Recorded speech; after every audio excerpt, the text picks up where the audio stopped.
I don't know about everyone else, but mainstream horror films have never been able to elicit much of a reaction out of me.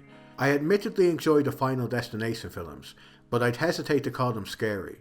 They work far better as dark comedies in my opinion. And while the original Alien is a bona fide masterpiece, recent entries in the franchise, like Alien Romulus, have seemingly forgot what made those classic films so revered in the first place. These days, if you want to truly see what the horror genre is capable of, you need to start looking to indie films and smaller projects. Stuff like The Substance and Skinamarink instantly come to mind.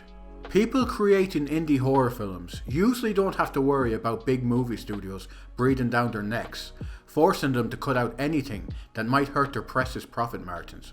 And as such, they are able to tackle some pretty messed up stuff. In this video, I've compiled a list of 20 of the most disturbing films I've ever seen. Personally, I find disturbing horror movies far more engrossing to watch than regular slasher films or ghost movies, as they are usually far more grounded in reality. Humans are capable of stuff far more detestable and vile than any monster could ever think of, and these films easily highlight that fact. Briefly, I want to mention that I first discovered many of these films from watching Spooky Astronauts. In my opinion, she's the best horror themed channel on YouTube, and I've discovered many of my favourite films from viewing her content.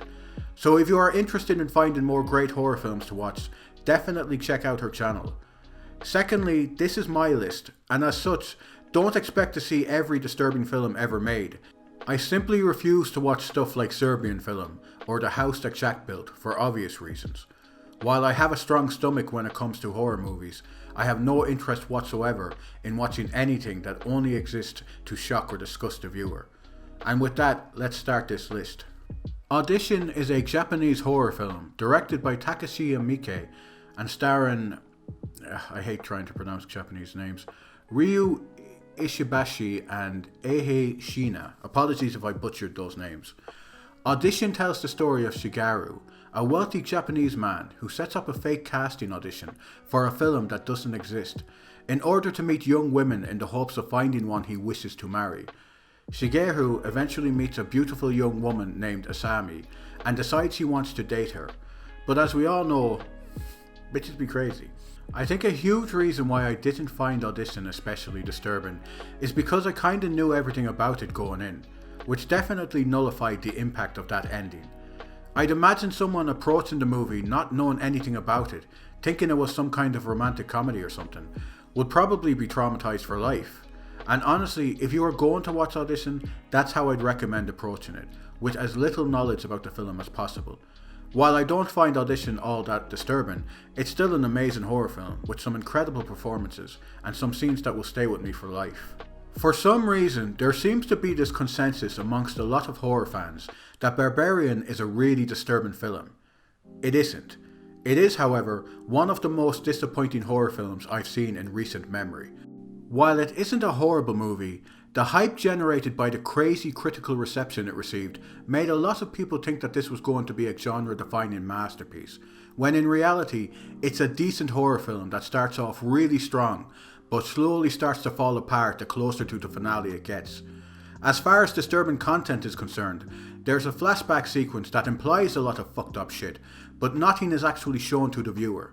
And honestly, Barbarian comes off so cartoonish to the point where you can't take anything that happens in the film seriously anyways. Funny Games is a film that thinks it's much smarter than it actually is.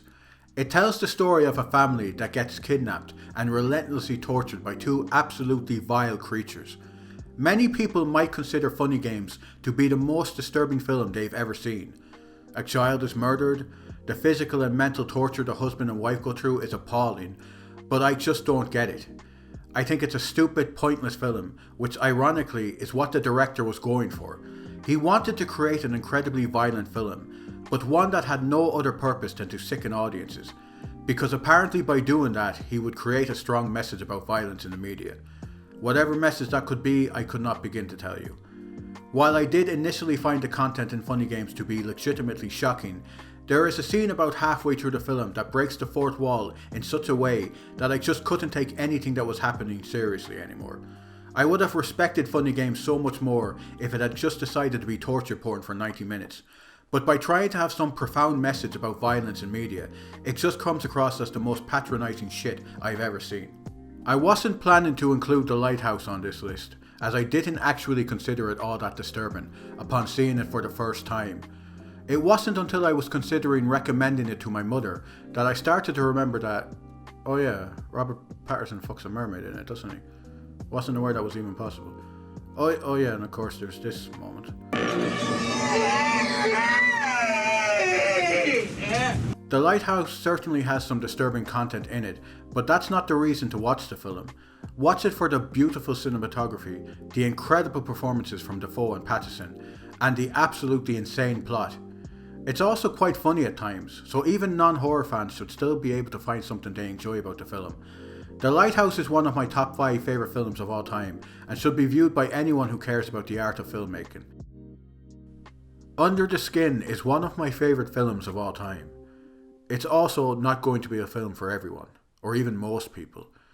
There's not much in the way of plot in Under the Skin. The pacing is positively glacial at times, and a lot of people will finish the film utterly confused about what they just watched. But I find it to be such a profoundly interesting movie that those issues didn't bother me in the slightest. From a purely visual perspective, this might be my favourite film of all time. So many of the shots are just astoundingly beautiful. The cinematography is second to none. I also love how most of the film is silent. I mean, it might as well be a silent film, considering I can't understand a fucking word these Scottish guys are saying. Oh, she's got to be able to explain. Do you know what Asda is? No. Yeah, I don't even know what you're pointing at. Yeah, what? See if you just drive straight along up there. Yeah. Right then, see the traffic lights up there? Take that right. Then you go past Icon Stadium, right? Please make it stop! Scarlett Johansson is in no way my favourite actress, but she is phenomenal in this film. Scarlett is able to portray so much about how her character is currently feeling, without saying a single word. In terms of disturbing content, well, that's going to depend on the viewer.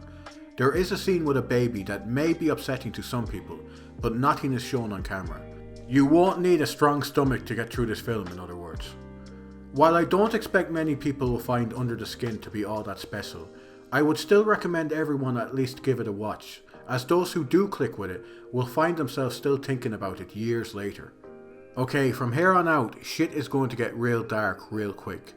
May is a horror film about an odd woman with a traumatic childhood who struggles to find genuine connection in her day-to-day life, and so she confides in a strange doll named Susie.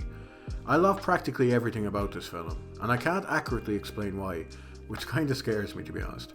I showed it to a previous girlfriend who soon broke up with me for some reason. I still don't really know why, to be honest. I'm not sure the violence was meant to be comedic in the film, but it's shot in such a casual manner that I couldn't help having a big stupid grin on my face the entire time. That's the thing though, May is a black comedy, and if you've got a dark enough sense of humour, the film can be very funny at times. It's also worth noting that practically everyone in the film is horrible to May, and many of them absolutely deserve what's coming to them. If anything, the film has a beautiful message about how it's okay to stab people who are mean to us. Hello, thank you for watching my video.